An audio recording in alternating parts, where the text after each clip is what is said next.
A beautiful good morning from the suburb of Chicagoland to today's webinar. It is going to be about 86 degrees today, very humid, but I am just grateful for the sunshine. And as we move into an environment where we can be together again. So I'm sure many of you are planning vacations and doing some other things.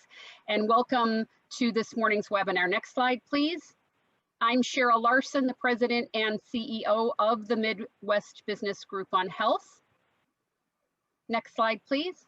I'm going to pull up another slide deck that you won't see, but we have a couple speaker changes, so I want to make sure that we can get to all of our information today.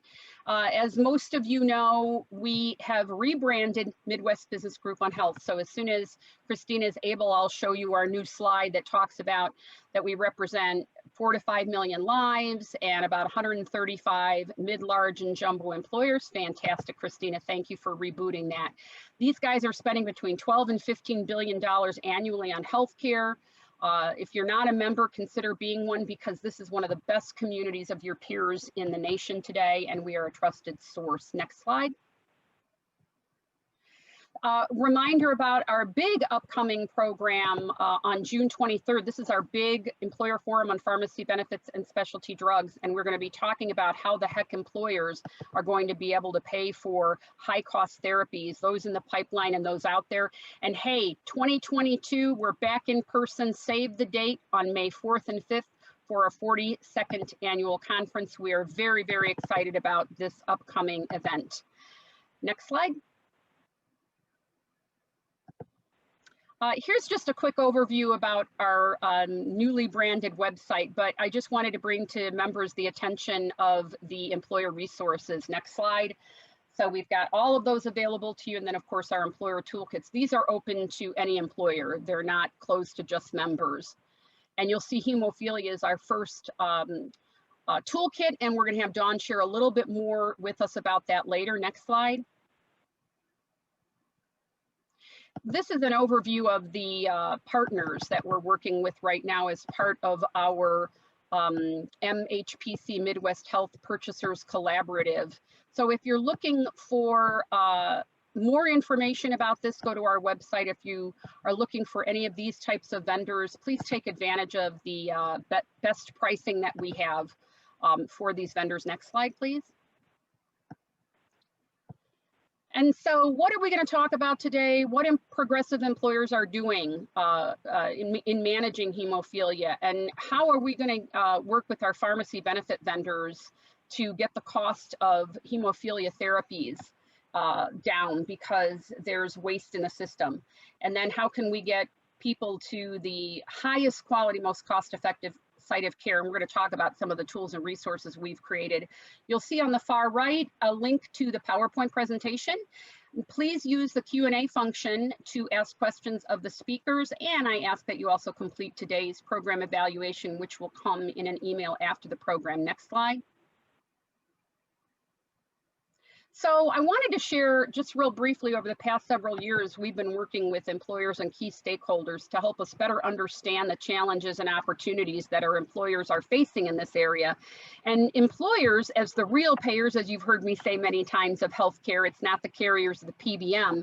As plan sponsors and fiduciary, employers must make sure that their plan members are receiving the right therapies, the best care, at the right price, so that they can ensure plan assets are being spent correctly for these beneficiaries. And so it was important for us to understand things about hemophilia. When we started this project, here's a few things about what we learned. Employers in general have a limited understanding of hemophilia and lack the knowledge and tools to better manage costs. They don't know where to turn. But they do know that costs range from patient to patient, and they are relying almost exclusively on vendors to manage this for them. They're not receiving reports, and that's not uncommon, and they don't have any idea about the waste of high-cost clotting factor, which is a preventive medicine in medication delivery and administration. Next slide. They lack awareness on what the best treatment options are. They have no access to comparative analysis on efficacy, or even that centers of excellence like hemophilia treatment centers should be part of their network. They are concerned about the productivity implications and impacts to employees as caregivers, and also the financial stress that can come from plans that offer high deductible plans and related out-of-pocket costs. And we're seeing that the consensus in the provider community on what the best treatment options are is all over the place. And they're also concerned about employees and family members not having access to high-quality providers, especially in rural areas. They also want to educate employees and dependents. Next slide. So we're going to share today some of the new approaches we have, but we also have expert speakers. I want to do a quick level set and then I'm done. We started, I met Colette Koulianos, who is our first speaker and moderator this morning, probably 5 years ago. And the National Hemophilia Foundation and the Hemophilia Treatment Centers in 2019 sponsored an employer advisory board, some educational programs, and we developed an online employer toolkit. And what we found through that process is that employers focused on the vendor oversight and looked at how hemophilia medications and PBM practices were increasing their costs and what they could do about them. In 2020 and in this year, we've partnered with National Hemophilia Foundation again, but sponsored by Genentech, so we could enhance our existing resources. And we worked with an employer work group this time. We today are relaunching the online employer toolkit, and today we're launching a brand new employer action brief. We're also going to be doing some educational programs. And so the outcomes we've already seen from the employer work group is that we got additional employer perspectives to share with employers. We are taking action on the learnings related to PBM contracting and best practices and ongoing avoidance of waste. So we'll hear about that from our employers today. Next slide. So I am now going to introduce Colette Koulianos, who is our moderator for our session. We've moved a few things around to accommodate some speaker changes or changes of time. Colette is the Senior Director of Payer Relations for the National Hemophilia Foundation and is responsible for project leadership, analysis, and the development of the Foundation's healthcare payer education strategies, policies, and programs. We all know Colette is an advocate and passionate about people with hemophilia. She's been instrumental in helping MBGH better understand the marketplace and instrumental in helping us design our online employer toolkit along with other resources. So we are so grateful. Our panelists today are Jason Perot, who is the Senior Vice President of Strategy, Innovation, Growth, and Partnerships for Vita Health. You likely know Jason from his former role as Senior Manager of Global Healthcare and Wellbeing Strategy at the Boeing Company. In fact, Jason today is in day 3 of his new role at Vita. So congratulations, Jason. We're excited for you and grateful that you will continue to work on the MBGH board and as an active MBGH member and employer expert. And finally, Sherry Samuels first. Sherry is the Vice President of Total Rewards at Sargento Foods. She is also an MBGH board member and serves on the National Purchaser Leadership Council of the National Alliance of Healthcare Purchasing Coalitions, which is the umbrella organization that we are part of with other sister coalitions across the country. Sherry has a passion for employee health and wellness, and this fit very well into this project. Sherry and Jason have been participants and are participants on an employer work group on hemophilia. We're so grateful to have them all with us today. And Colette, back to you. Thank you so much, Cheryl. Introduction. So I have a couple slides here, but what I'm going to do is ask you guys to fast forward through these slides, and I'm going to address them at the end because our friend Jason is going to have to early. So Jason, I'm going to turn it over to you now. Thank you. Hey, thanks, Colette. And, I just wanted to take a moment to thank you, Cheryl, and Colette, and the rest of the team within MBGH to host such an important topic, putting a spotlight on hemophilia.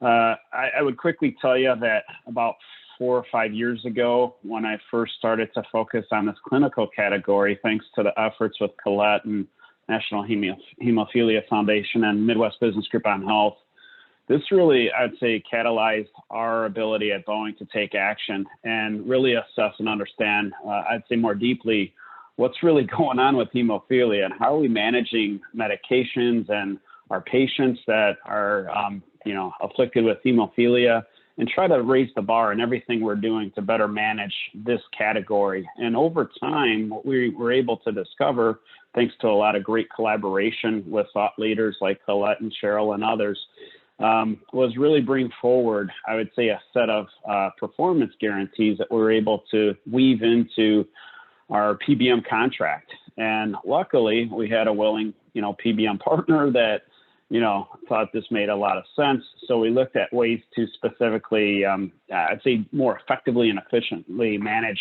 the high-cost nature of these medications that are prescribed for our people with hemophilia. So there's just two quick items that I wanted to just quickly touch on, and I'll never memorize this because it is somewhat complicated, but just to really simplify, the two performance standards or performance guarantees that we deployed was one service feature around assay matching. And the guarantee was we were looking for our PBM to guarantee an aggregate variance for all hemophilia factor, not to exceed 2% per year. The variance will be calculated from the target dose of the original prescription. Guarantee excludes certain medications, as well as instances where manufacturer's factor assay availability prohibits the target assay matching. So that was one guarantee. And the penalty that we looked to deploy was the PBM will reimburse for the average cost of factor for any amount greater than the assay percentage, up to a maximum of, you can fill in the blank on a dollar amount per contract year. The second and final performance guarantee that we looked to implement, and we did so a few years ago, was emergency room reduction. When we think about the nature of hemophilia, our whole intent is to avoid unnecessary treatments and unnecessary emergency room and any visits, and anything we can do to mitigate those risks, definitely made a ton of sense for us to try to put some meat behind how we're going to more effectively manage it. So we really look to quantify emergency room reduction as a service feature. For the guarantee, our PBM would guarantee that patients have 0 avoidable emergency room visits based on patient-reported data. And then the penalty was the PBM will pay, one second. Okay, the PBM will pay a certain fixed dollar amount per avoidable emergency room visit, up to a maximum dollar cap per contract year. So those are two quick steps that we took. And then as we worked through a PBM RFP and ultimately moved our business to a different PBM, that PBM was also willing to embrace and integrate, these types of hemophilia specific performance guarantees into our new contract that went into effect 1/1/2021. So my simple point and takeaway for anyone that might be listening or on this call this morning or on the recorded session is take action if you have any exposure to hemophilia. And even if you don't, it might be a ticking time bomb where you might have some members that have, hemophilia, and you might as well be proactive to get some of this language that will help protect and ensure that your PBM partners are taking prudent actions to avoid some of this waste that is inherent in the system. So for that, very thankful again to Colette and Cheryl and others that were willing to work and collaborate with us to really put the spotlight on this category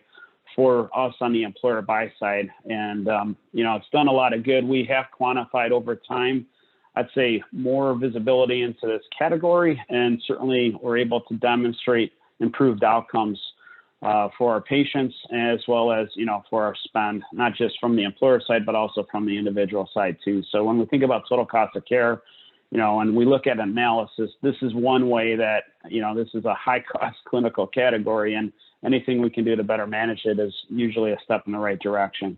So thank you, Colette. Thank you so much, Jason, for, there you go. Thank you so much. I appreciate the opportunity I've gotten to work with you at Boeing and to continue to work with you as you move forward in your new role here at VITA. I do want to real quick, for the sake of those on the call, just explain assay very briefly, but you'll understand it more when I give my slides at the end of this. But assay management is because clotting factor is dosed differently than a traditional prescription. It's a biologic. So if we're talking about, in the case of clotting factor replacement products, and today I should also clarify that there's new product on the market that is a non-clotting factor product. And so instead of being an infusion in the vein, it goes subcutaneous. So there's less injections the patient needs, or less, the patient doesn't have to have an infusion, and the patient then just needs subcutaneous injection once or twice a month. So much better quality of life for many patients. But when he's talking about assay management, he's talking about replacement clotting factors specifically. And so when the prescription is written, the prescriber will write number of units per kilogram of weight, and that's when you'll get a target dose. And the target dose could be 2,719, just giving an example. And so now, when the dispensing pharmacy looks at what products they have available, they have to try to get as close to that target dose as they can. Now, because they're not going to have a vial for every single number, they're allowed to go, based on the guidelines, up to 10% over, 10% under. And so what he's talking about is tightening up that assay management range instead of allowing them to go 10%, because those guidelines, when they were written, there was a lot less product availability and a lot less vial size availability. Today, it's much easier to get as close to target without going over or even stay under, and it's going to have a significant impact on spend. So I'll get into further detail on my section. Thank you. And now I'm going to turn it over to Sherry. Oh, I'm sorry, Jason, one more thing. Jason, before you go, I want to ask you a real quick question. So when we were going through some of the early talks, you mentioned we've been working together for 4 or 5 years. What can you identify that aha moment when it prompted you to take action with your hemophilia spend? And if so, what was that?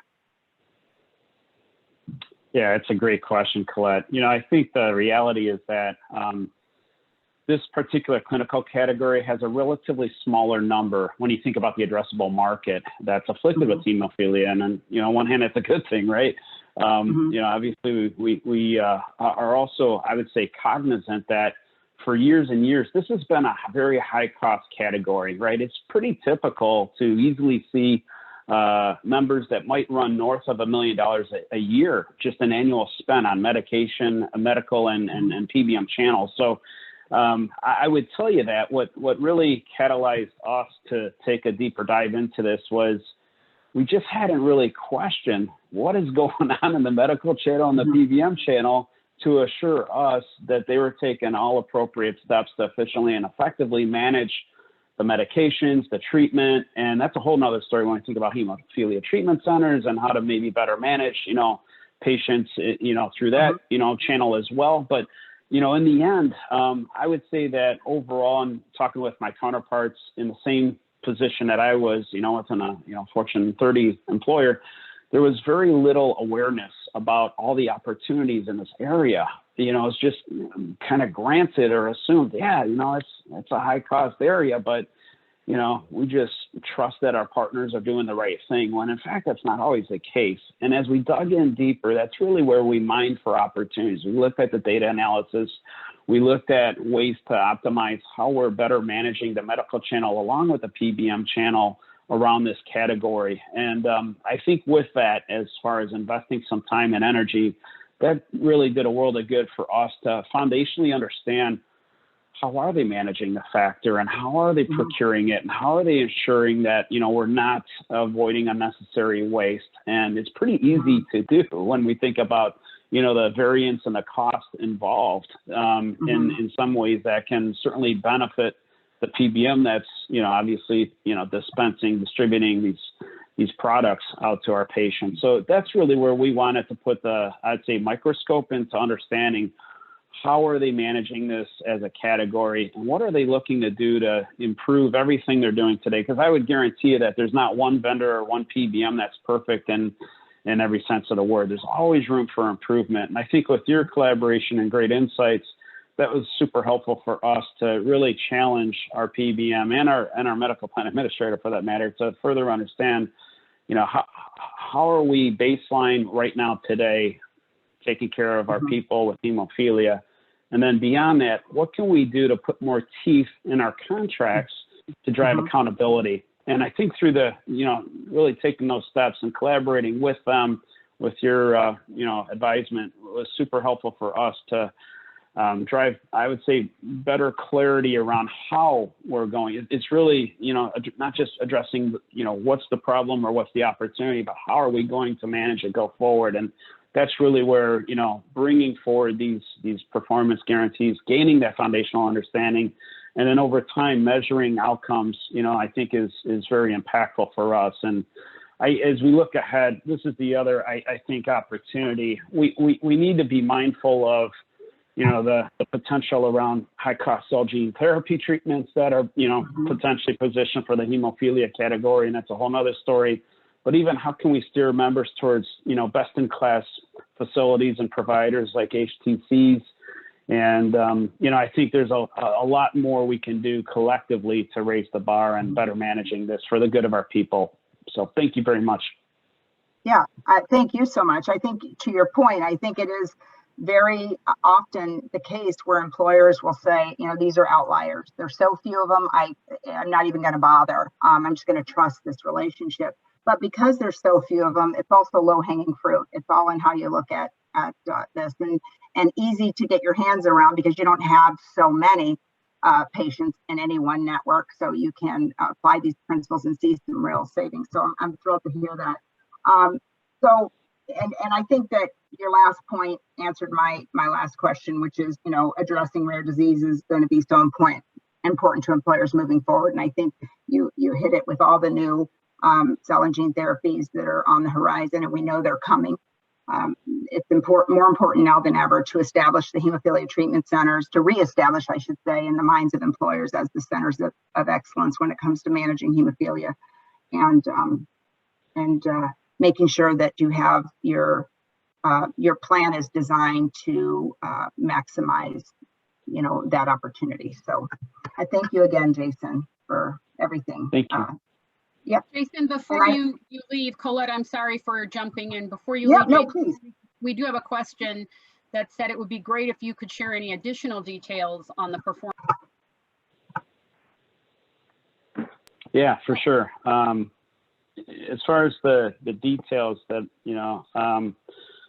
within the PBM contract, I would just simply suggest that as you focus on three columns, when you think about an XY chart or a grid, think about the two service features that could be new to your contract. One is assay matching and the other is emergency room reduction, right? So those are the two that you want to target just out of the gate. And then from there, think through what guarantees make a ton of sense for you as the ultimate payer, as the employer, that will provide, I'd say, some rigor, some good, clear clinical rigor and clarity around what the PBM is going to bear some financial risk around to ensure that they're efficiently and effectively managing the assay matching, as well as the, delivering results around avoidable ER visits, right? So in the guarantees, and sure, I'd be happy to share this with you offline, to follow up with that individual. We can certainly deploy some percentage guarantees around the assay matching, as well as having zero avoidable ER visits. The penalty, though, that's really the secret sauce, right? How do we ensure that we have some teeth into these performance guarantees where the PBM is accountable, being held accountable, and if they fail or have suboptimal results, they're going to have to cut a check, for their shortcomings. So that's really where I think it's negotiable as far as what you think is fair and reasonable for these two performance guarantees. But we try to establish, I would say, meaningful dollar amounts that would put more visibility and focus on behalf of the PBM for our people, that have a hemophilia. And there was an annual cap to that. But what we did measure over time was, luckily we had, with our former PBM, a pretty decent track record of efficient and effective management for this category.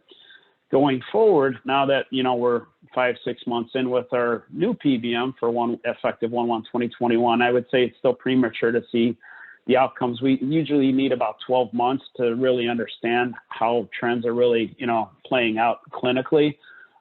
So stay tuned on that. But looking back in time, that's really where we wanted to make sure that, there was skin in the game on behalf of the PBM with managing, the factor and avoiding those, ER visits and helping us do so.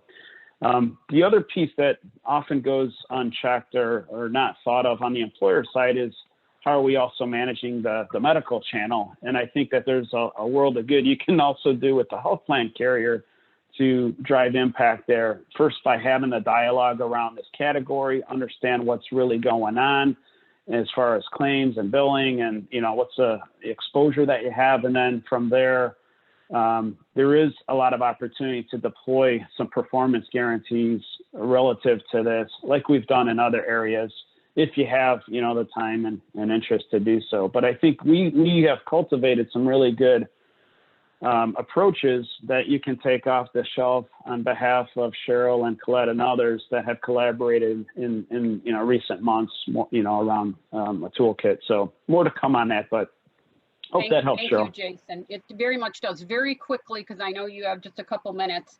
What is, most employers don't have the clout to do what you did, but you're giving them ideas about questions they can be asking in the future. What's the one thing the average quote unquote employer can do to do something about this and make sure waste of a clotting factor is not happening? Yeah, I think the number one thing is to first understand what's going on. When you look at the financial flow and the inefficiencies that do exist in the supply chain, there is arguably some significant profit margin that can be made by, those PBMs or, the players that are involved in the flow of the product to the patients, by which they can, sometimes overprescribe or underprescribe, go beyond a certain percentage of variance.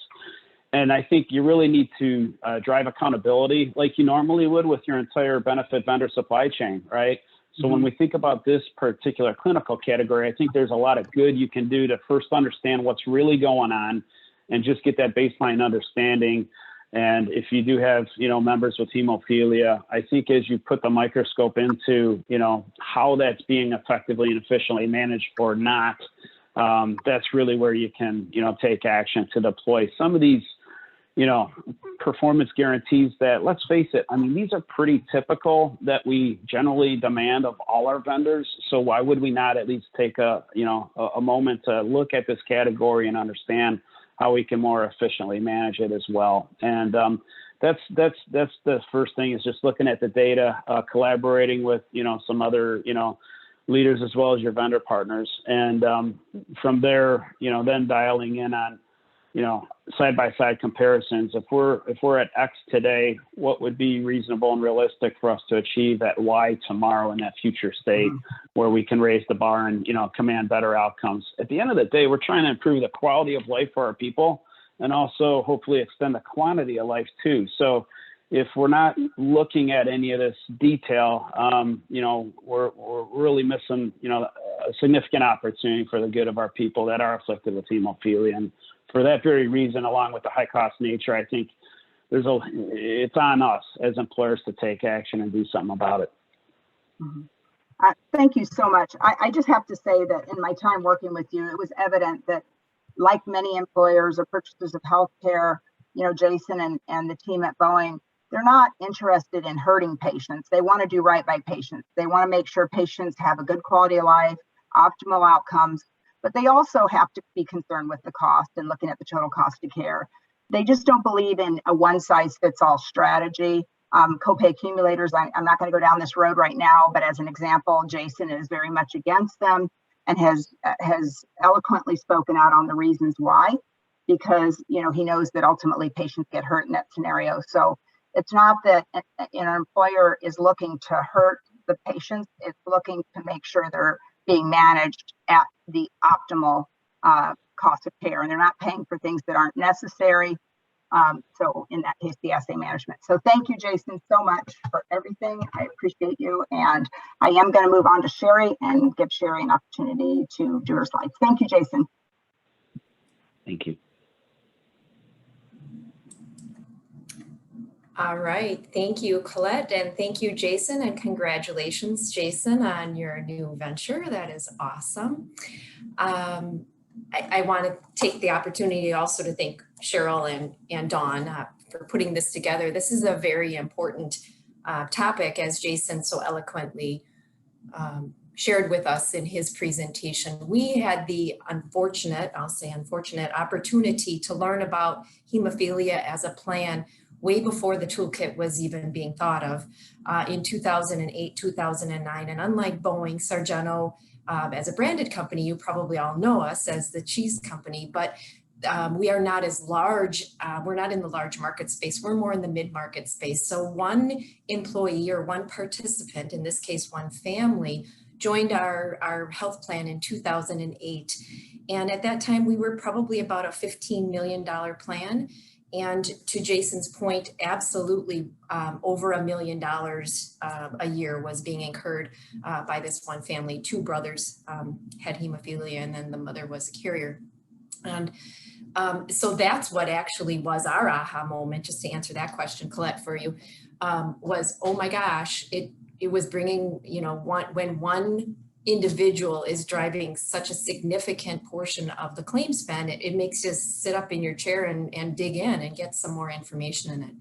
So we did that. We actually, the individual had moved from another area of the country, had an affiliation or a membership with a PBM in another state, and they wanted to keep that relationship.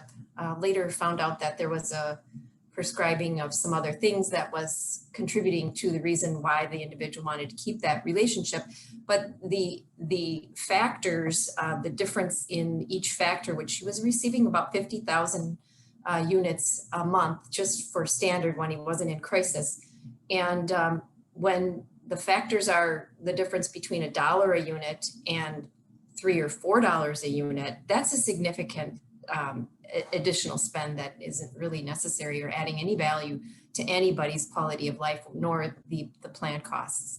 So we actually worked with the hemophilia treatment centers. The mom and dad were extremely concerned, of course, about the quality of life. It affected the individual, the father's ability to be productive at work when his son wasn't, you know, compliant or having crisis. So they reached out to us in HR, being a smaller company, family owned, family friendly. They knew that we were, you know, we were concerned about them, just like Boeing is and every other employer out there.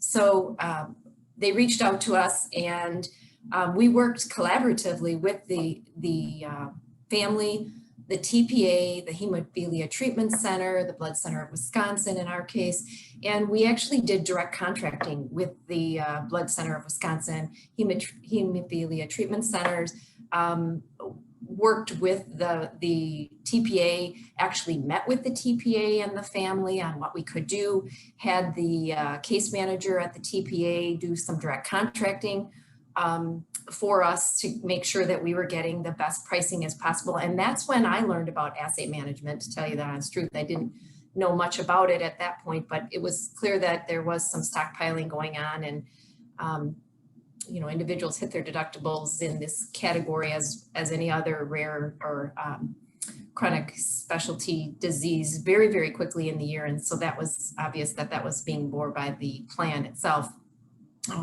So I worked directly with the TPA and case manager on that part, and we actually put language into our plan. Now, this was long before the performance guarantees that Jason mentioned, but the language in our SPD basically said, if you're not using a center of excellence, as recognized in this case, the Hemophilia Treatment Center, to treat that rare disease, you're not going to have coverage.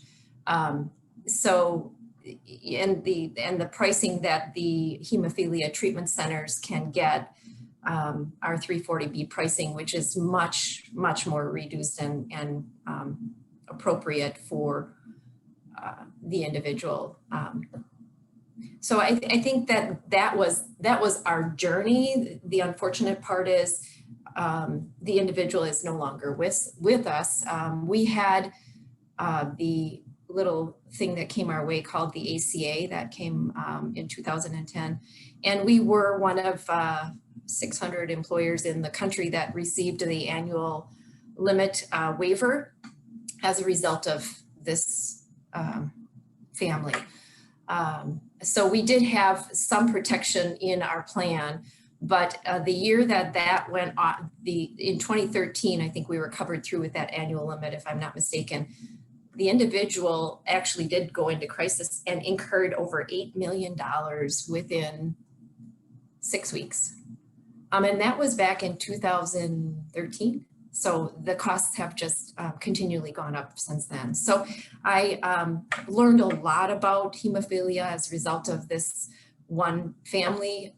And, you know, when Colette and Dawn and Cheryl asked me to be involved, I said, absolutely. If there's anything that I can contribute to help other employers that might be in the mid-sized marketplace that clearly with, you know, one family driving so much of the plan costs, and then making sure that, you know, when I sat down with the boys and we sat down with the TPA and learning about, gosh, they couldn't even go sledding. It was winter in Wisconsin. And if they would go sledding, they would be at risk. And that's not right. This is what we do in Wisconsin. So how can we make sure that they live their best life and have that preventative care and all of that care comes through that Hemophilia Treatment Center to help people navigate and, you know, get the best care for the best quality that they can. So that's what we did. We do have specific wording in our plan document, but clearly had my eyes opened up even more when we did the toolkit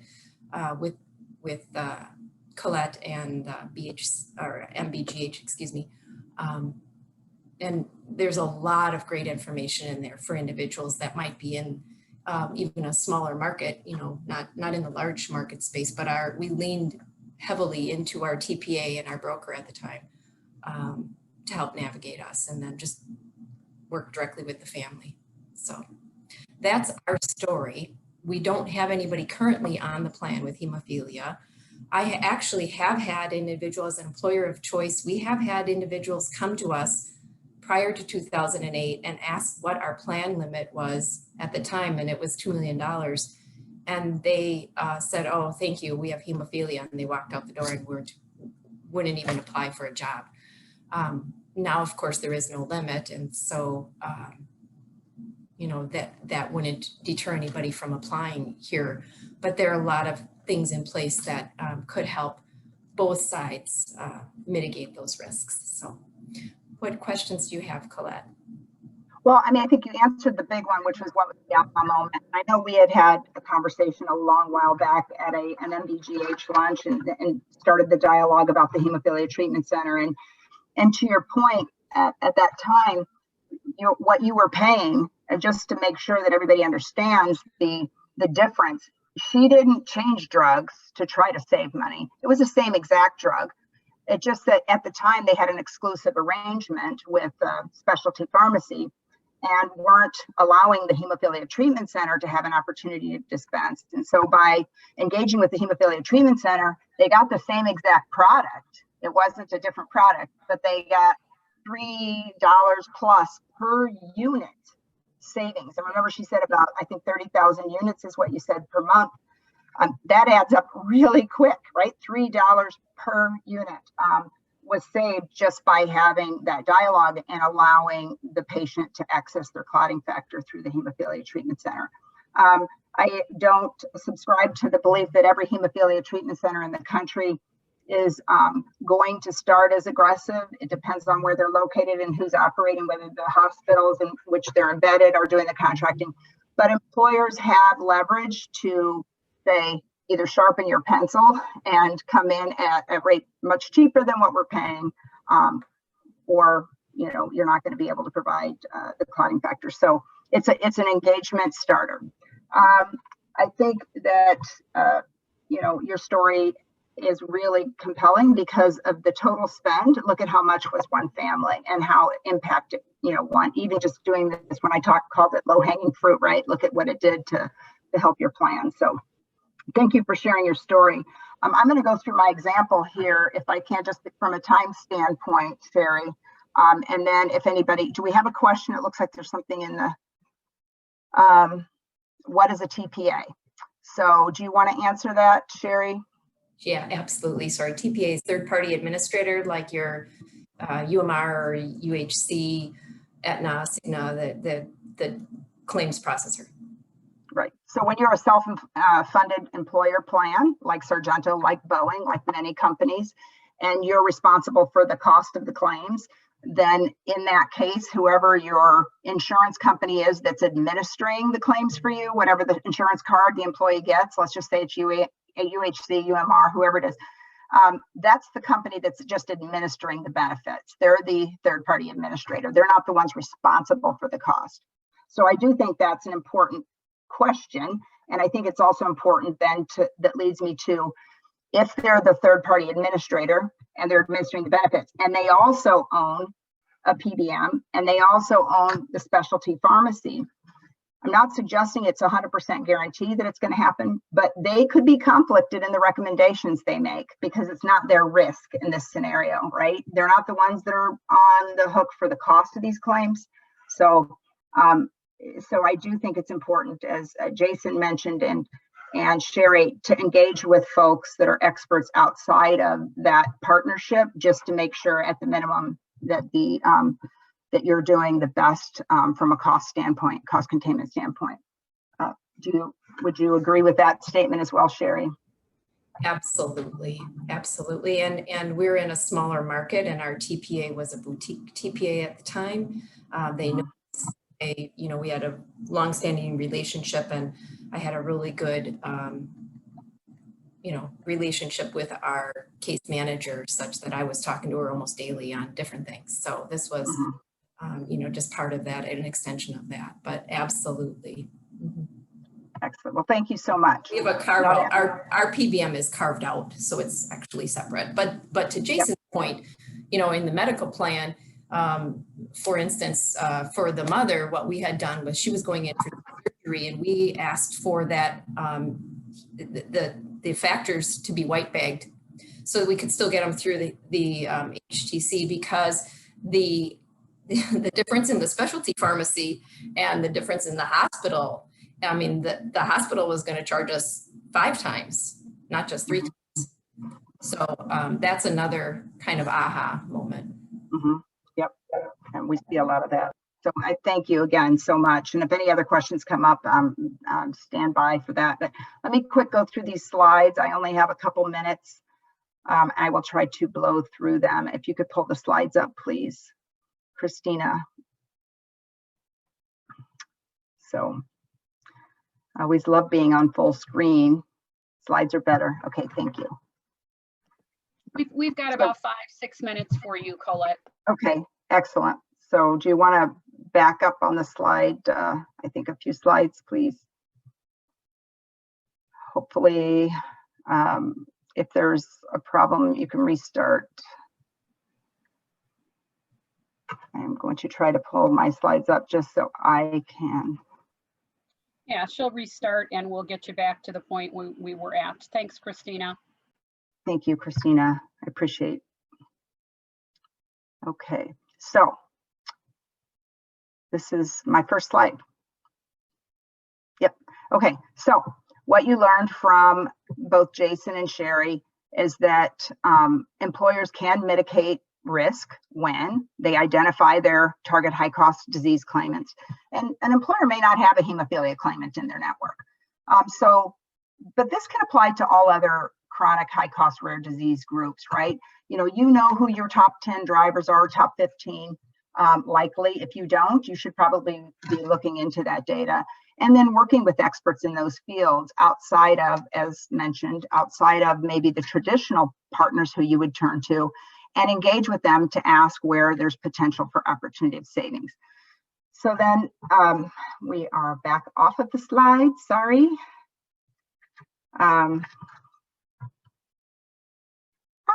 No. We're getting all of our AV problems, you know, resolved. Get them all out of the way right before we now. go back to it being in person, right? Exactly. Hopefully it'll come back. Here we go. Thanks for your patience. Of course. So, and then the drivers of care, right? The high cost drivers, there's really three levers that drive spend with hemophilia. So making sure the patient is under the right care at the right time at the right place. Number one, no questions asked, the Hemophilia Treatment Center is the gold standard of care, recognized both by the in this country, in the US, by the CDC, by the government, and then worldwide, World Federation of Hemophilia. The Hemophilia Treatment Center network is the gold standard of care. And so, and then making sure that the medication is being managed properly. That's talking about assay management, what we've heard of, and prescription adherence management, making sure the patient is being adherent to their treatments regimen. Making sure, there's another thing we haven't talked about that is also something you can identify as a contract or performance guarantee, and that goes around PRN doses. Because hemophilia there's a medical and scientific advisory council that issues recommendations around the care of hemophilia. And one of the recommendations has to do with a patient having access to their clotting factor at home, obviously, because they self-infuse, but also having access to PRN or extra doses should there be an emergent situation. They have a bad bleed and need to do extra doses, or should there be any sort of storm, a hurricane, a tornado, whatever, they have extra doses on hand to get through that time period. The recommendation is a week's worth of extra doses on hand. So if an infusion schedule for a patient is 3 times a week, then they should have 3 extra doses on hand. But how is your vendor managing those extra doses? Are they having conversation with the employee on a monthly basis? Before my time at NHF, which has been 5.5 years, I ran a hemophilia treatment center in Illinois. And we had conversation with the patient every month. And we talked to the patient about how many extra doses they still had on hand. Had there been any breakthrough bleeds? If so, where was it? How many extra doses did they use? And we only replenished those doses that they used. We also talked to them about rotating their inventory so that their PRN doses never risk going out of date. And so this type of guarantees are actually can equate to tens or hundreds of thousands of dollars. We've done retrospective claims audits where we see extra doses going out every single month with no justification for why those are going out. Because the dispensing pharmacy, if the script says dispense Monday, Wednesday, or infuse Monday, Wednesday, and Friday, and PRN, the dispensing pharmacy has latitude in what they can dispense. And employers may not be aware of that. Next slide, please. And so early detection and diagnosis is key with hemophilia. It is a chronic, for most patients, it's chronic cradle to grave. So it's birth to death, and under the care of the Hemophilia Treatment Center, where that center provides a medical home model of care. In fact, it's the original medical home model. They see the entire care team, physician, nurse practitioners, physical therapist, social worker, dentist, and some centers that are larger have additional subspecialties that see the patient, but at a core, they see a core group of folks that I mentioned. And then when the patient comes in, either twice a year if they're severe, or once a year for mild to moderate, they're going to see that whole care team, and that care team is going to put together a proactive plan for the patient. They get psychosocial and educational support, monitoring for treatment-related comorbidities, and then the coordination of care that happens at the Hemophilia Treatment Center. The nurses coordinate care with all the other providers that the patient may need to see. And if they're even slightly invasive, then the nurse needs to, working with that other office, help with the care plan. Because when the patient is in that office, whether it's a dentist, whether it's an orthopedist, whoever it is, that physician is not an expert on hemophilia. So they want to make sure when the patient is in their chair, the patient is like everyone else. So it's the Hemophilia Treatment Center's job to make sure that happens. And they go around the state and educate the ambulance drivers. They go to the schools and do IEP plans. I mean, and employers are unaware that this happens because they don't bill for any of these services. So next slide, please. So I'm going to give you an example. When we talked about the assay management with Jason, hopefully we can get to the next. Oh, here it is. Okay, so here we had a patient who was actually prescribed the exact target dose after you did the calculation, 25 units per kilo, patient's 100 kilos, and it comes out to 2,500 units. So rarely is it an exact number like that. But in this case, it was 2,500 units of clotting factor, and his dosing schedule was 3 times a week. Now remember, the guidelines say that the specialty pharmacy can do plus or minus 10%. And that's because there's not a dose for every size vial.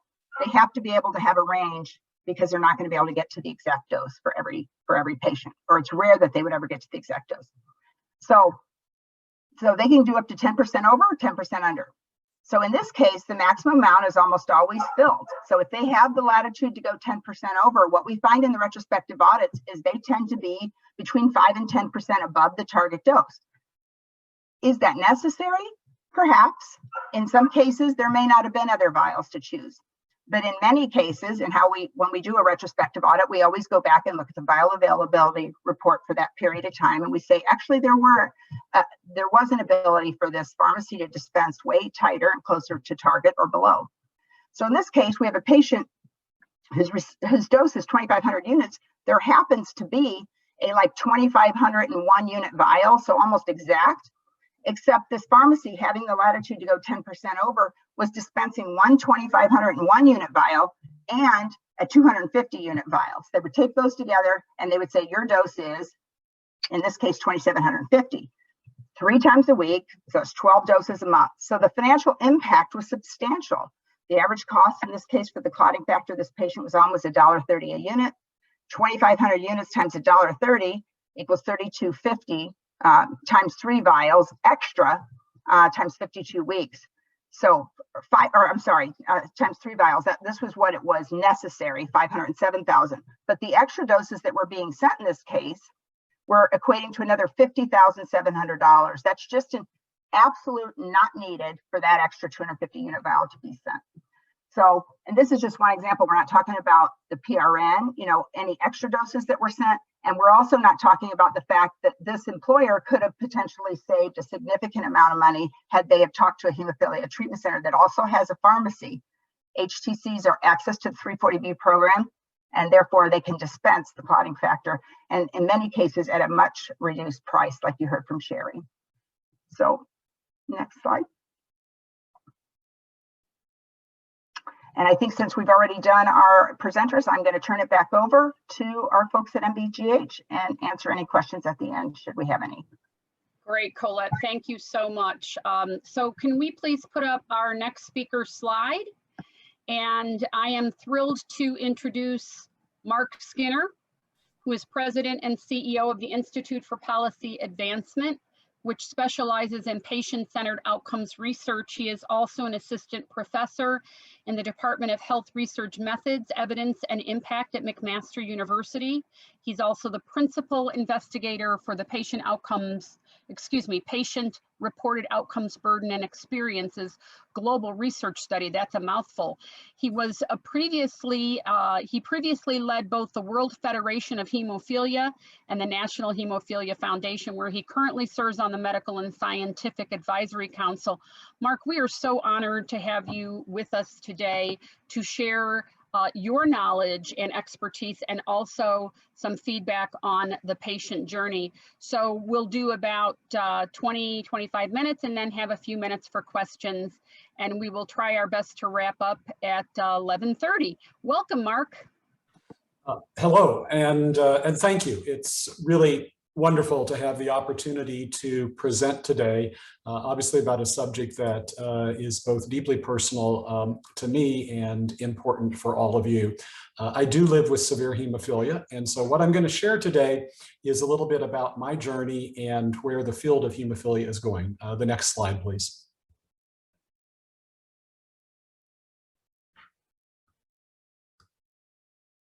So while the slides catch up, the next slide is in fact my conflict of interest slide. And what I just wanted to share is that I do receive research funding for the probe study, the mouthful that was mentioned earlier, and the companies that you see listed on that slide, in fact, have contributed to that work. In terms of the outline for today's talk, it really is, the next slide please, is thinking about how we can reimagine life with hemophilia.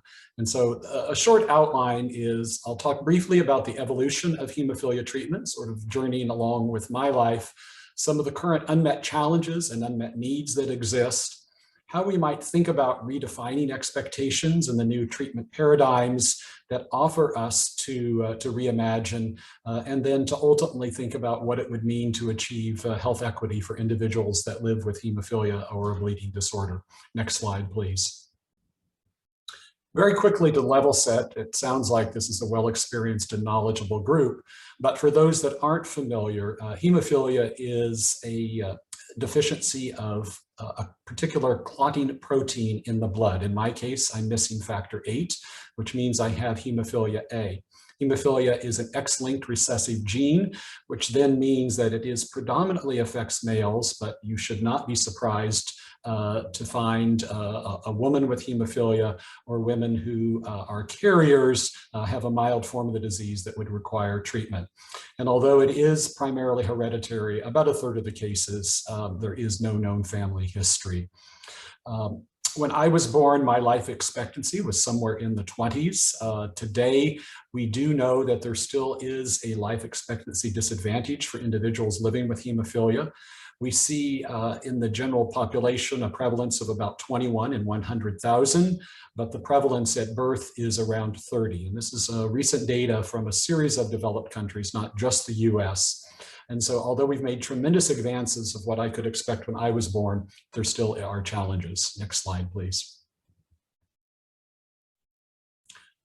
So on this slide, what we will see is just a picture of the clinical manifestations. I don't know if we're having a technology problem or, yep, there we go. So the clinical manifestations of hemophilia. So the biggest challenge is repeated bleeding into joints.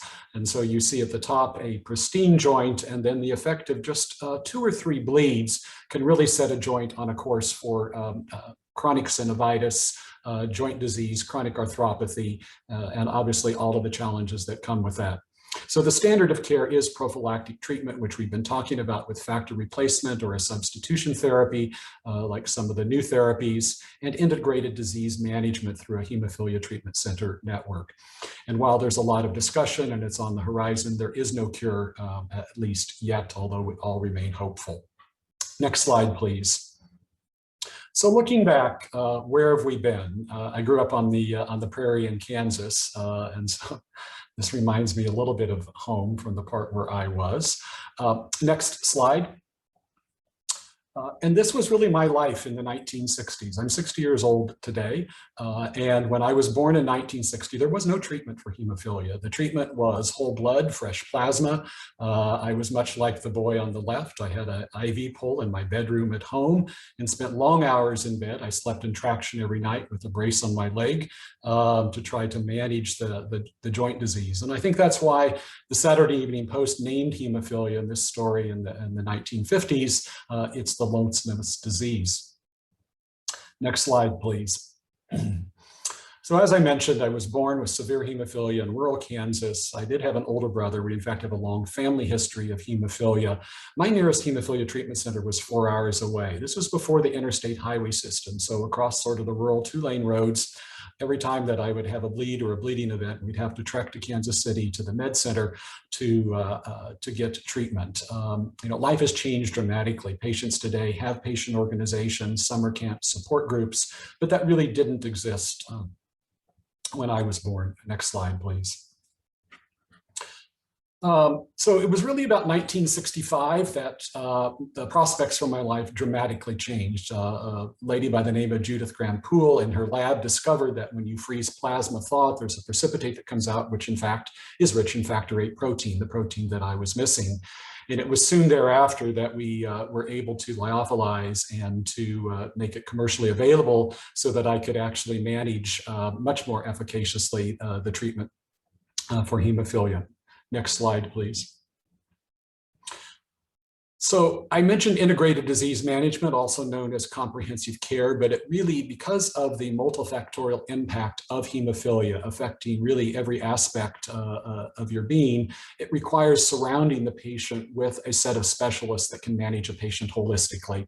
And so the optimal care for individuals really is to manage through an integrated HTC network that has the core expertise to look after patients. And this is the standard of care both within the US as well as around the world. Next slide, please.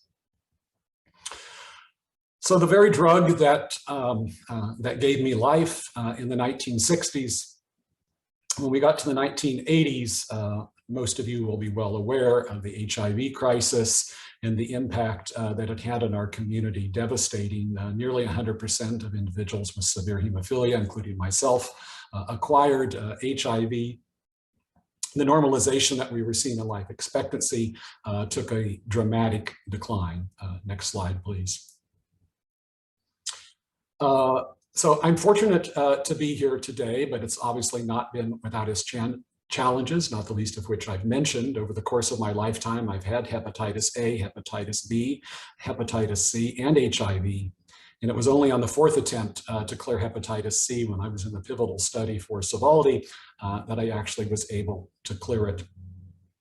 Given the lack of treatment and under-treatment during my adolescent and early adult years, I've actually had 12 orthopedic surgeries over the course of my lifetime. And that really was simply because of the lack of treatment. So both ankles, both elbows, both knees. I've had work on the ulnar nerve in both arms to maintain function. I started prophylaxis in 2010. And of course, the magic feature of that date is that was when the ACA was enacted that actually allowed me to be able to afford prophylactic treatment without the fear of a lifetime cap. Next slide, please. So we've seen enormous advances, and I've been on this whole journey. It really was pretty remarkable to think about what life was like in the 40s and 50s, and when I was born in the early 60s to where it is today, and when we're even beginning to think about a future when hemophilia could at least be functionally cured. And so through the evolution of lyophilized products, the safer products that came with recombinant technology, and now substitution therapies along with clotting factor concentrates and gene therapy on the horizon. Next slide, please. So you see three pictures here. On the left side, for those of you that have studied your Russian history or world history, is Alexei, the Tsarevich, Nicholas and Alexandra's son, who was born with hemophilia. This is a picture from around 1917. You can see at the early age, he's already standing with a bend in his left knee and experiencing arthropathy. In the middle, you see about 50 years later, I've got a very similar photo at a similar age. I'm wearing a brace on my right leg.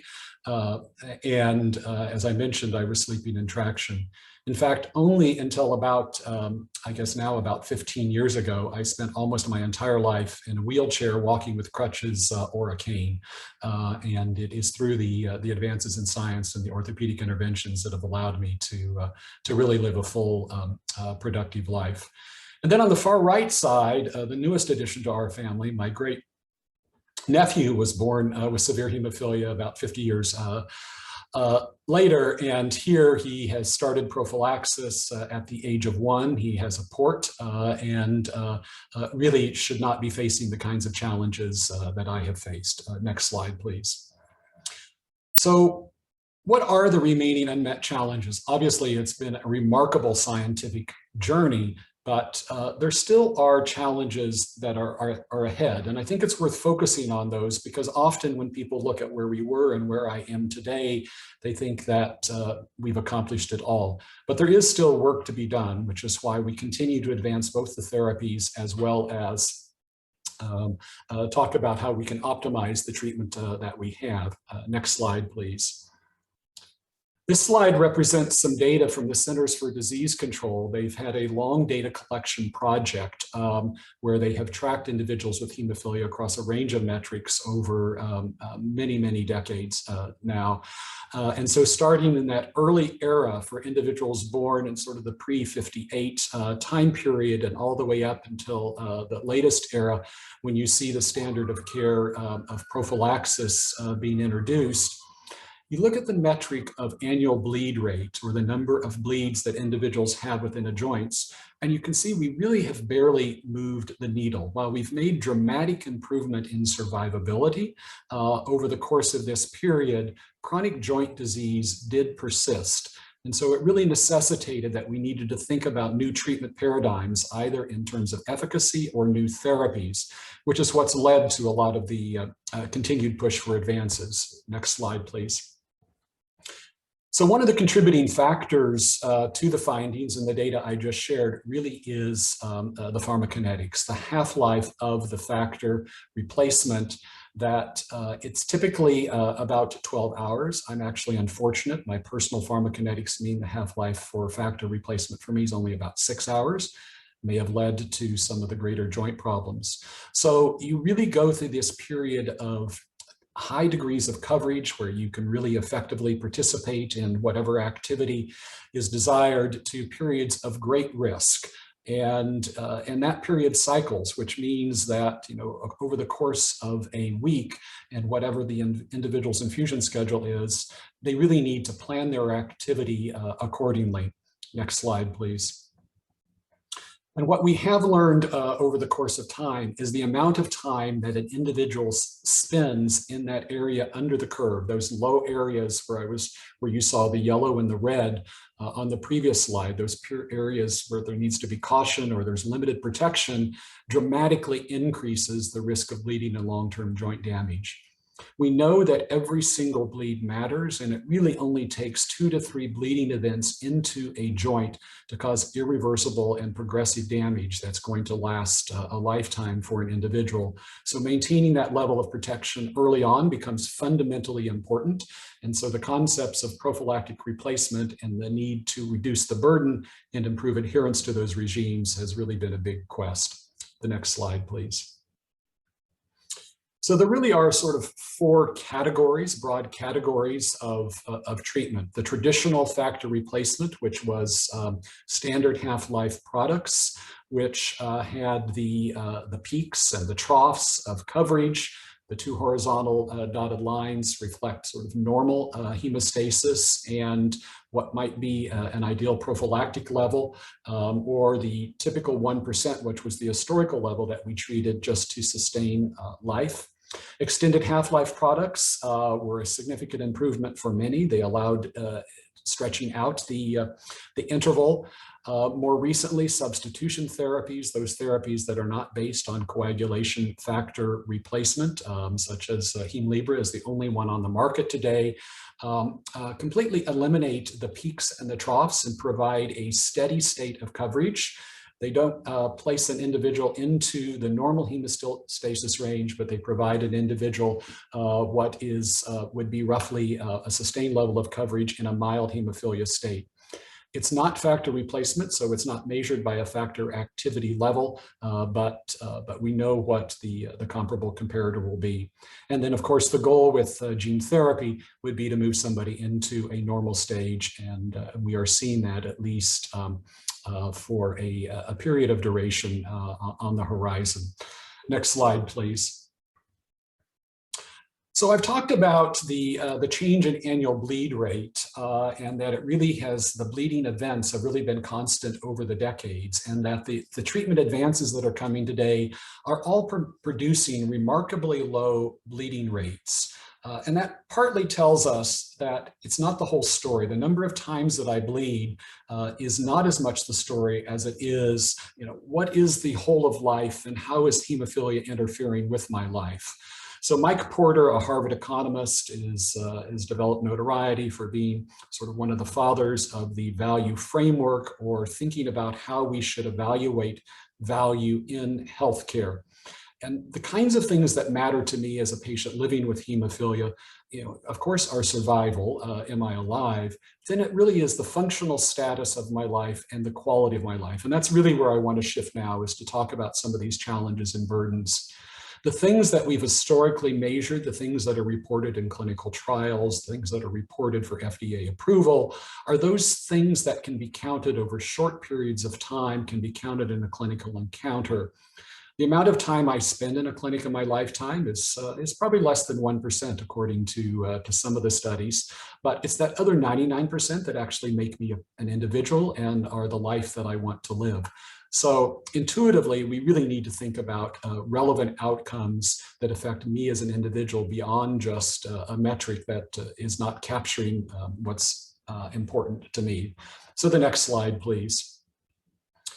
This slide really just puts a little bit of more granularity on it. So thinking about the traditional clinical outcomes that would be measured in clinical encounters and in registries and in disease registries, the factor activity level attained, the number of bleeding events, range of motion in joints, structural things that can be measured in a clinical setting. But the things that are important to me, the things that I think about, things that I talk with my buddies with hemophilia or just my friends that don't have a bleeding disorder, are probably very similar to things that you all talk about. What kind of education do you want? What kind of job do you want? Where do you want to be and to do that in terms of your career? Where do you want to live?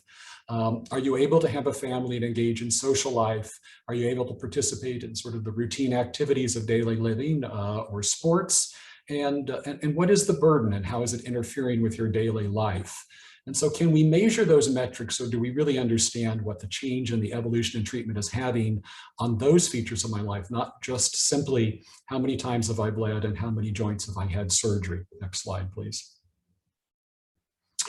So it was mentioned earlier a couple times now, I do lead a global study where we've been actually trying to look at and measure patient relevant outcomes that are inclusive of the whole patient experience of living with the disease. So we identified and have now developed a validated instrument to actually track the outcomes of importance that I was just describing, and you'll see some of the relevant metrics here. And then we look at those in relation to some of the complications associated with hemophilia. Many of the things that are obviously on the front burner in terms of public health policy, but also can be exacerbated by living with a condition like hemophilia. So I'm going to share with you a little bit of data now from some of this research and a couple studies from colleagues that will help you put perhaps a little bit better picture on it. So the next slide, please. So in terms of quality of life, the EuroQol European, the EQ5D, which is a general measurement of health status. It is a patient-reported outcome tool that is used across diseases and around the world, looks at the general health state of individuals living. And so here you see two scores. One would be considered perfect health and 0 would be considered living in a state of death or near death. And so we looked at individuals with in the general population unaffected by a bleeding disorder and those who have severe hemophilia A and moderate hemophilia A and are treated on what would have been a prophylactic regime. And you see here about a 0.05 decrement, which is statistically significant in terms of impact on overall quality of life. And the biggest reasons for this decrement still are the anxiety and the depression that come with managing a chronic disease and limitations in self-care and mobility that come from the chronic arthropathy. We also know that hemophilia impacts relationships. My ability to be present and participate in dating or in family life has really had a negative impact on a lot of individuals as they set out on life and want to start a family if their hemophilia isn't managed. Just the spontaneous nature of bleeding events can greatly affect forming close relationships. And remarkably, and this HERO study was one of the first ones that actually underscored this, is that about half the individuals that live with hemophilia have reported that their hemophilia has had a negative impact on their sex lives. And that's either through joint pain, living with viral infections, sort of the chronic pain and the challenges that come with that. And pain has been historically one of the most underreported and underrecognized. And the same study that identified some of the relationship challenges actually identified, this was a 10-country study, primarily developed countries, including the United States, that about 90% of individuals are reporting that pain interferes with their daily life, not only from the acute pain that comes with bleeding events, but about half report constant pain, chronic pain from the joint disease and the arthropathy. So this is like an early form of arthritis that really just impacts every aspect of your daily life. Next slide, please. So perhaps specific to sort of this audience is employment and the challenges that come with employment. I have planned my life and where I wanted to live and the career I wanted to pursue really around my hemophilia. It was really a first decision. I am a lawyer. I went to school and I was trained early to, to look for a career that would not require a physical presence. That really could be done from a desk and not require mobility. Those challenges are mitigated a lot with advanced therapy, but we still do know from looking at the data and surveying individuals that there is a decrement in terms of working life and productivity, that about 48% of individuals with hemophilia have reported that they have retired early due to health-related reasons, where you only see about 4% in the general population reporting this. And that is that those decades of progressive joint damage and deterioration really limit the ability to continue to work later into life. And as the working career spans a longer lifespan, that becomes important for retaining employees. We also see it similarly in people that are working part-time versus full-time because they just physically cannot manage full-time work. And about a third have indicated that they're working part-time due to their hemophilia, as opposed to only about 4% of individuals reporting that health is the reason for their working part-time. So we know that there is an overall impact, even if you are on prophylaxis for employment. And it is important, I think, for you as employers to understand that optimally managing that is going to allow you to have employees that are more productive, and you're going to be able to retain them for a longer period of time. Next slide, please. So, and it's not just the employees. And so many of you may have, it's not the affected individual that is your employee, but it is their family member. And just the burden that comes on the caregiver is enormous. All of you that have children and a senior child in pain, I'm sure you share it as much as they do. And that really takes a toll on a family. The financial burden of where one spouse might be having to stay home and take care of the other, of the child, and not having a two-income family can really set a family back in terms of their economic prosperity and all of the other kinds of things that might come with a little bit extra disposable income. And so this emotional stress really is cumulative. And so managing the employee that has hemophilia within their family becomes as important as taking care of the individual directly. Next slide, please. And so the burden of treatment for hemophilia is not insignificant. And while I mentioned my great nephew now has a port, it really typically begins with parents doing the infusions for their children. And then ultimately around the middle age years, around early teens, we learn to self-infuse ourselves. I began self-infusing and doing my own IVs starting around the age of 8th grade, and then have self-managed my hemophilia since then. The newest route of administration, the subcutaneous therapy that has come with the substitution therapies like Hemlibra, have really taken the burden of having to stick yourself with a needle multiple times a week and the challenges and the fear that come with that to a whole new level. And the most frequent reason that patients have stated a preference when they have transitioned to the subcutaneous therapies really is the reduced frequency and the ease of administration. And so having the full range of therapy options available really can become significant as it relates to reducing the burden. But let's look at this next couple slides to put a little finer point on this. The next slide here is, we know that the rate of adherence with traditional clotting factor replacement is around 50%. And it's not because I don't want to treat, and I don't think hemophilia is a severe problem. It really is an arduous schedule to maintain a regime where 3 times a week in the morning, or in my case, it was every other day due to my personal pharmacokinetics, that I would have to make sure that I would infuse in the morning to make sure I was adequately protected for whatever activities. And then even on the off day, I would need to plan my day around that. So there's a variety of factors. It's not just the discipline of me for adherence, but there's a variety of things that obviously can come into effect that affect individuals in terms of being fully concordant with the prescribed regime. In another study in which I participated, perhaps one of the dominant features is satisfaction and alignment, that making sure that the patient and the healthcare professional that's prescribing their regime really are aligned and concordant on how is this treatment regime and program going to help me achieve my goals. And so the greater concordance and satisfaction that a patient or a family member understands why they're taking the treatment, and that the treatment regime and the treatment mix or product that they're on is designed to help them achieve their individual goals, the greater they're going to be in adherence. And of course, the greater adherence, the less time at low levels of coverage, and therefore the greater benefit of joint protection. So making sure that the full spectrum is available and that families really have the opportunity to have this conversation and keeping the patient at the center is important. It may not be what an employer or a plan wants to hear, because it's not quite as predictable to say there's one solution for everyone, but we're in an era of personalized treatment, and keeping the patient at the center is critical. On the next slide, you can just graphically see what it means. So I infused 183 times a year, and that was assuming I got it right. I stuck myself with a needle, and that's a lot of needle sticks. The extended half-life products have a variety of durations, but you could easily reduce it to 104 times a year, maybe treating every second or third day.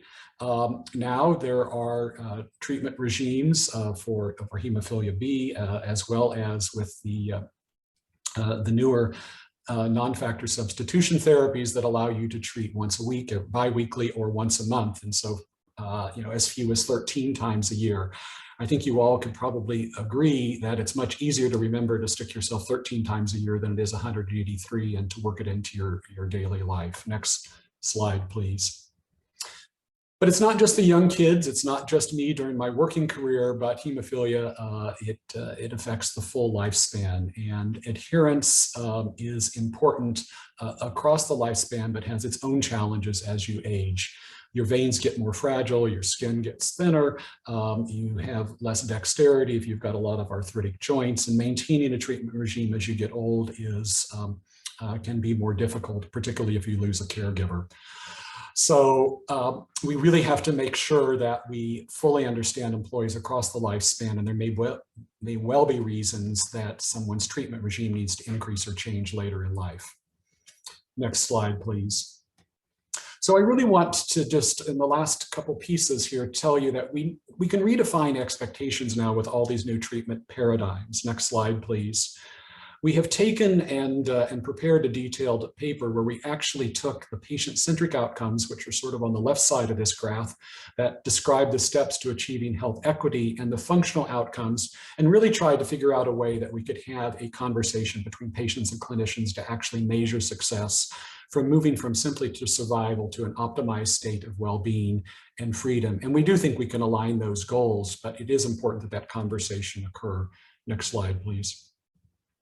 So there are a variety of treatment goals, and each one of these is quite reasonable. It could be perfectly fine for me to have a goal where I wanted to be at a desk or play electronics all day, but I shouldn't be forced to have a sedentary life if factor replacement or treatment could get me out of that. You could get to zero bleeds by being inactive, but if you want to be active and participate in routine sports, it should be reasonable to do so. And equally, in the last two pictures, you see the two fathers, and it may be the dads that have hemophilia that actually now are wanting greater protection so they could actually participate and live life with their kids. Next slide.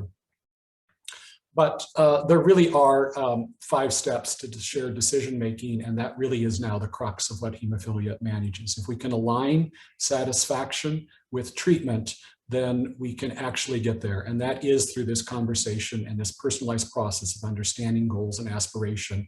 And this is what we're working on through the Hemophilia Network, is to make sure that we treat the right patient at the right time with the right product that's for them, and we get away from generic rules. Next slide. So I have just 2 slides left that I really want you to stop and think about the future. Health equity is an important concept for all of us. There are underserved and undertreated populations. Next slide, please. And we know that we all have varying access to what is available. And so what we really need to do is to continue to address the inequities, not those of us that have been fortunate to have access to treatment, but for everyone. The next slide, please. So to really achieve health equity, we need to make sure that each individual patient gets the therapy that is appropriate to them, that they get the support that's needed so they all can reach or attain their goals. And this is really done through a patient-provider conversation and having a plan that allows them to have the flexibility to tailor treatment. My last slide, please, is really just to summarize that there have been significant advances, but there remain significant challenges. Evolving technologies are going to continue to push us forward, but we now have new opportunities for new conversations. And my favorite quote is one that's attributed to William Wallace, known as Braveheart. Every man dies, not every man really lives. And the goal and the opportunity that we have with these advanced therapies is that I can live life, not just simply be alive. Thank you. Mark, that was just outstanding. We thank you for sharing your personal story. And it's so important for us to really understand this disease and its progression and where the therapies were and where they're heading in the future. Cannot thank you enough. And we already mentioned we look forward to staying connected with you in the future. We're a little tight on time, so if anyone has questions, I encourage you to put them in the Q&A, and we will make sure to get them to Mark and get answers for you. Thanks again, Mark. Thank you, my pleasure. And happy to answer any questions now or later. I'll look for the chat in the Q&A. Wonderful. So now I would like to pivot in our last few minutes, and then I'll make some closing comments to Dawn Weddle, MBGH's Director of Member Engagement.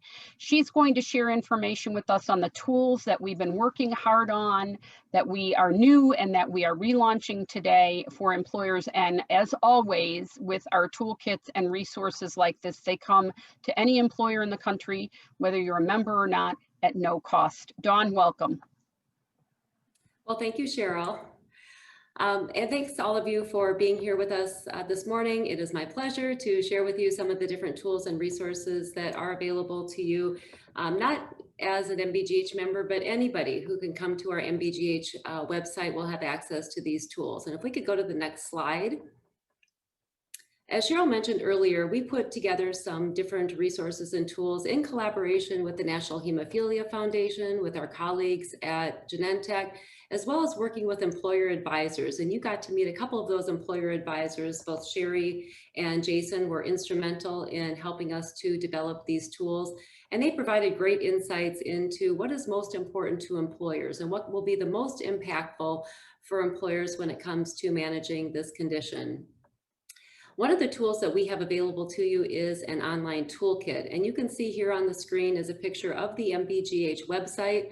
Under the resources tab is a link to toolkits.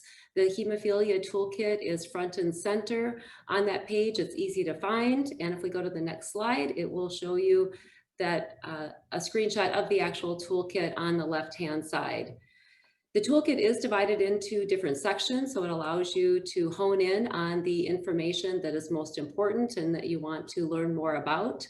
And certainly I think you'll find that there is a number of resources here that you can use to evaluate your plan design, to look and see, are you directing your members to the best quality care? Are you removing the obstacles and complications that might arise from getting to the right care? Are you getting transparency from your vendors? And are you making your vendors accountable?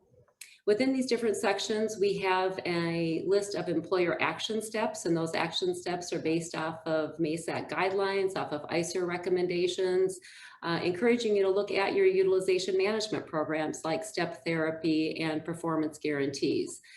We also have segments within the toolkit that will show you where you can make edits to your plan so that you are directing your employees to the best sites of care and using innovative approaches when it comes to managing hemophilia. There is a list of action steps within the toolkit that you can take. And there's a lot of different things that you can do as an employer, and you don't have to do them all. Even if you do a few of those action steps, there are some benefits that you can receive. And you don't have to go it alone either. Colette from the National Hemophilia Foundation has offered to help you as an employer work through this process, work through the steps. help you pull the right data, make sure you're getting the right reports from your vendors, and has even offered to do a retrospective claims analysis with you. When you fill out the evaluation from today's program, you will have the opportunity to just let us know if you'd like to get more information, and we would be happy to put you in contact with Colette and her team. In working with our employer advisors, I think we all learned quite a bit, and you can see the quote on the bottom of this slide really summarizes, I think, a takeaway from putting to use some of the tools of the toolkit. And one of our employers shared with us, we don't get data on the medical side or receive detailed reports from our PBM for hemophilia therapies, so we weren't aware of how much we were overpaying for inappropriate prescribing. The toolkit helped us figure it out and fix it. So that's, I guess, the one of the takeaways from our employers, and we hope that you'll find the toolkit to be as beneficial to you and your organization as well. If we can go to the next slide, I also want to point out another resource that is available to you, and that is an action brief. And the action brief is really a condensed version of the online toolkit.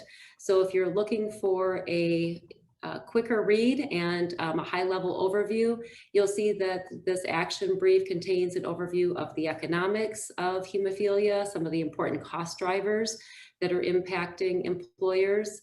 It outlines the specific action steps that you can take around data collection, around plan design, around vendor management, and it also includes important discussion topics that you can have with your vendor partners. This is also available on the MBGH website. It's under that same resources tab. It's available to you at no charge. You don't have to be a member of MBGH, and we certainly hope that you will check them out. So with that, I will turn it over to Cheryl. I can't believe that we got to, with only 2 minutes over. Guys, I promise only 1 minute, if not less. I want to thank our speakers today. All of you were just absolutely outstanding. I want to thank Genentech for financially supporting this project. And as I mentioned, National Hemo Foundation and Hemophilia Foundation and the Hemophilia Treatment Centers funded our earlier round, but both organizations have been instrumental in providing their expertise as we've gone through this process with our employer members. And as Dawn mentioned, Colette and the National Hemophilia Foundation will work with employers, and this is at no cost. They're a nonprofit like we are. It doesn't cost you anything to have her work with you to look at your data. I want to thank all of today's participants. Don't hesitate to reach out to us if you have questions or need clarification. We're going to be sending you a follow-up email that will include the PowerPoints and an evaluation form. So we definitely want you to fill that out and share with us what you've learned. Our next program is June 23rd. This is a do not miss event. It's our big annual employer forum on pharmacy benefits and specialty drugs. This last slide is just a reminder about what you can do to get started. I asked Jason, what's the one thing that you can get started in? So regardless of your size, there are things that you can do. Here's a list of those key things. Do not, again, hesitate to reach out to us. Everyone have a wonderful, wonderful day, and we hope to see you in the next several months in person. Thanks again.